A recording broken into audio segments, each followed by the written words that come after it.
वैदिक पर्सपेक्टिव के इस YouTube चैनल को सब्सक्राइब करें, वीडियो को लाइक व शेयर करें।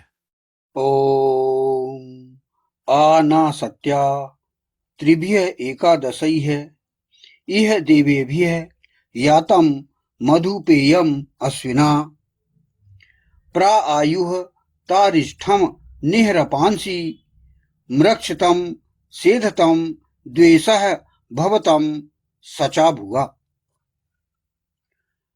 आ जाओ जो असत्य नहीं है, 3 अर्थात त्रिसप्त, 11 अर्थात इंद्रियों सहित यहाँ दिव्यकर्म करने वालों के साथ माधुर्य के पान के लिए हे अश्विना पुरुष औरत युगल, प्रकृष्ट रूपेण आयु को पार करते हुए, निरंतर पापों को द्वेष को दूर करते हुए, साधना करते हुए, संयुक्त होते हुए।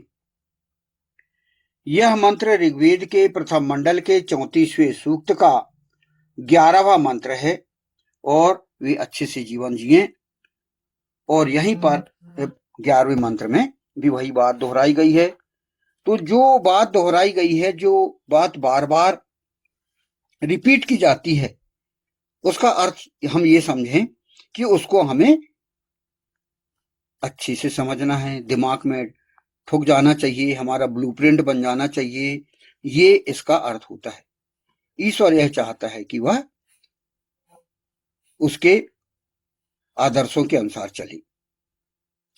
तो अब इस 11वें मंत्र का फुटनोट को हम समझें, जिसमें और गहराई से बात कही गई है।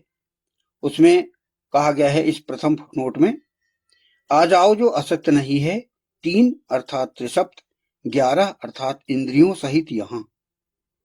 इसकी व्याख्या यहाँ पर हम समझ रहे थे, कर रहे थे कि ऐसा युगल को आहूत किया गया है जो कि सत्य बोलता हो, जो सत्य पर आधारित हो, और सत्य की महत्ता यहाँ पर बताई गई है कि यदि ऐसा पुरुष औरत युगल जो सत्य को अपने जीवन में अपनाता है, उस पर ईश्वर अनुग्रह करता है। साथ ही साथ इस मंत्र में त्रिसप्त के साथ 11 इंद्रियों सहित आहूत किया गया है। ये बात यहाँ पर 11वें मंत्र में विशेष रूप से बात की गई है।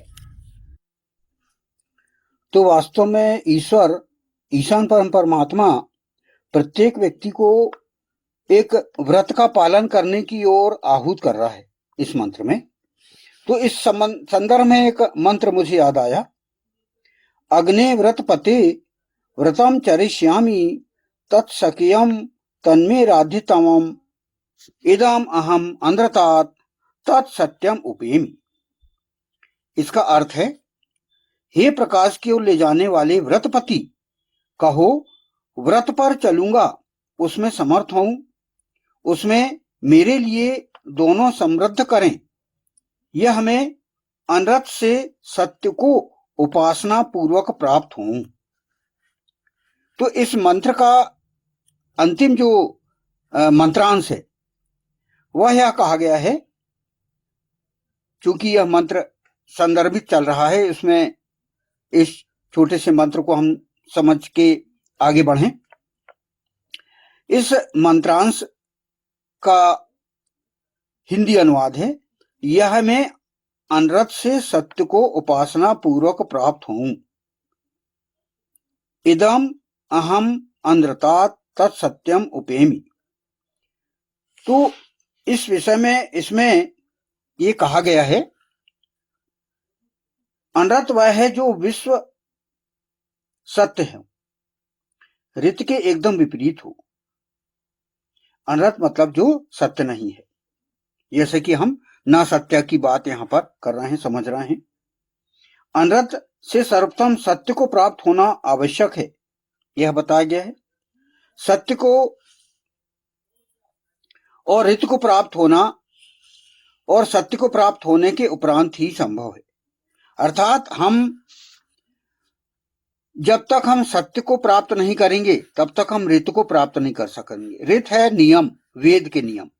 इसीलिए ईश्वर चाह रहा है कि आप सत्य पर आप पहले स्थापित हों, सत्य बोलने का संस्कार आप डालें और व्यक्ति को क्रमशः ही धर्माचरण करना है, क्योंकि सृष्टि की व्यवस्था के अनुसार उसे चलना ही पड़ेगा।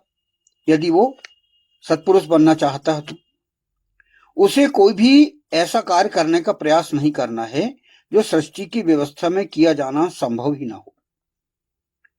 ऐसे कार्य करने का प्रयास व्यर्थ ही होगा, उसमें अपना समय संसाधनों का नष्टीकरण ही है। वेद ज्ञान के प्रचार प्रसार हेतु सर्वप्रथम सत्य का व्यवहार करना होगा। आप सबसे पहले सत्य का व्यवहार करिए, यह यहां पर बताया जा रहा है। किंतु इस हेतु सर्वप्रथम सत्य का पालन करना ही होगा, और यह व्यवहारिक और सरल हम अपने आप में बना सकते हैं, और वही सरल और व्यवहारिक मार्ग वेदों में बताए गए हैं। सत्य को उपासना पूर्वक ही प्राप्त किया जाना सरल और संभव होता है। आमतौर पर कोई भी व्यक्ति न सत्य बोलना चाहता और न ही सुनना चाहता। वास्तव में उसका ये स्वभाव रहता है। इसी कारण समाज में वही असत्य, झूठ और अनर्थ का व्यवहार जन सामान्य है। इसीलिए सत्य को प्राप्त करने के लिए ईश्वर की उपासना करना आवश्यक है। तभी व्यक्ति सत्य को प्राप्त करने के मार्ग पर स्थित रह सकता है। अन्यथा कुछ भी समय या कुछ समय बाद ही उसका धैर्य समाप्त हो जाएगा।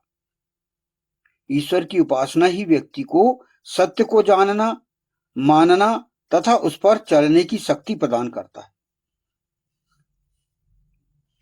तो इस मंत्रांश का जो पढ़ा गया था उसका अर्थ क्या होता है कि अनर्थ से सत्य को सामीप पूर्वक प्राप्त हो बोला गया है। इस हेतु सत्य के निकट जाना होगा, हमें सत्य के निकट जाना होगा, पास में जाना होगा। उसकी समीपता प्राप्त कर ही उसे माना जा सकता है। इसलिए आप सत्य बोलने का अभ्यास करिए, संस्कार डालिए। क्या है, आमतौर पर व्यक्ति सत्य के निकट ही नहीं जाना चाहता, क्योंकि सत्य बहुत कड़वा होता है। वह व्यक्ति की समस्त कल्पनाओं को धराशायी कर देता है। व्यक्ति कल्पनाओं में डूबा रहता हो, सपनों में डूबा रहता हो, सपनों की दुनिया में रहना अपने लिए सुखमय समझता है। किंतु सत्य उसे सपनों की दुनिया से निकालकर वास्तविकता की दुनिया में लाता है। इसलिए लोग प्रायः सत्य से दूर ही रहना पसंद करते।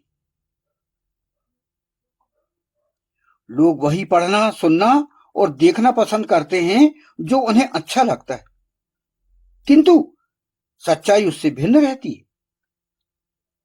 उसमें अनेकों बातें ऐसी भी होती हैं जो व्यक्ति को अच्छी नहीं लगती। इसलिए महात्मा विदुर ने क्या कहा है, महाभारत काल में महात्मा विदुर ने एक श्लोक बोला है।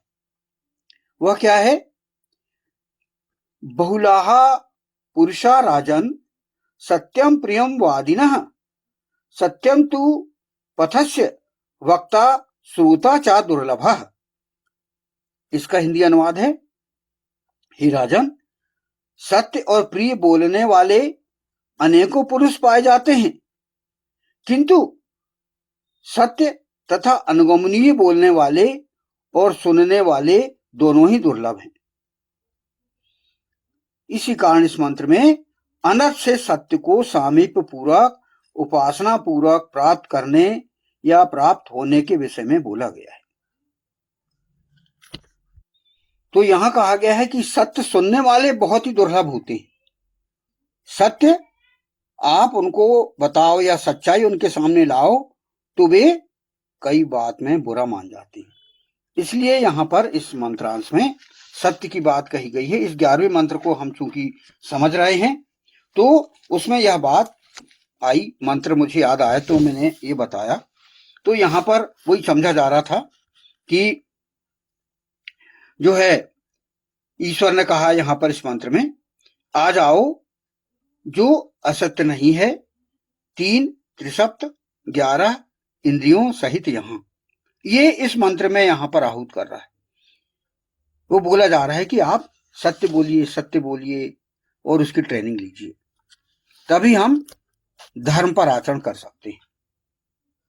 अब साथ ही साथ इस मंत्र में त्रिसप्त के साथ 11 इंद्रियों सहित आहूत किया गया है।